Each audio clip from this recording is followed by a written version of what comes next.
দাদা, ওই দাদা, দাঁড়ান দাঁড়ান দাঁড়ান, আদাব আদাব, কই যেতেছেন?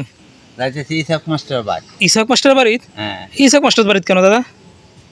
কইতাম আনোয়ার কইতাম একটু নাঙ্গল রানতো। আপনি তো ভুল করছেন, ইসাক মাস্টার তো কিছুদিন আগে মারা গেছে, আপনি তো ভুল জায়গায় আসছেন।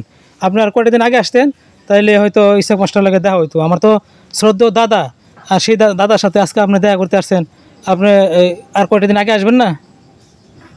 ইসাক মাস্টার মারা গেছে এটা চিরন্ত সত্য, কিন্তু ইসাক মাস্টার যে কীর্তি কার্য এবং কর্ম হ্যাঁ। এখনো মানুষে আনাচে কানাচে বিরাজ করে, এর লেগে বলতে হয় যে ইসাক মাস্টারের বাড়ি। ও তাই নাকি? হ্যাঁ, আমি তো ভাবতেছি আপনি বুঝি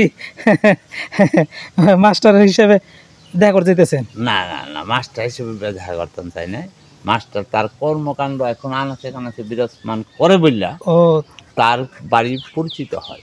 তার কর্মকাণ্ড আপনাকে গ্রাস করে ধরে রাখছে গ্রাস নাকি? করে ধরে রাখছে। আপনি আসলে তার কর্মকাণ্ড বলতে পারতেছেন না না, বলার মতন। এখন তাহলে কি আপনি ইসাক মাস্টার বাড়ি যাইতেছেন? হ্যাঁ, বাড়ি যাইতেছি। আজকে না গেলে হয় না দাদা? না না না, নাঙ্গলকে আইলো না কি লেগে এটা জানার তো দরকার। তো আমি তো মনে করি আপনি আর কয়টা দিন যদি আগে আসতেন, হ্যাঁ। আমার মনে হয় শ্রদ্ধেয় দাদার সাথে আপনার দেখা হইতো। তো আপনি অনেক দিন দেরি করে বলছেন দাদা। ম্যানেজ মডেল মানুষ মরণশীল, মানুষ আসবে এবং যাবে, তাহলে তার কর্মটাই পৃথিবীতে বিরাজমান থাকে। ও, তাতে আপনি বলতেছেন যে মারা গেছে ঠিক আছে, কিন্তু আসলে তার কৃতিত্ব এবং কর্ম যে রেখে গেছে এগুলি আপনার অবশ্যই ধরে রাখতে হবে নাকি? হ্যাঁ, এগুলি মানুষের আনাচে কানাচে বিরাজমান, তার নাম প্রকাশ।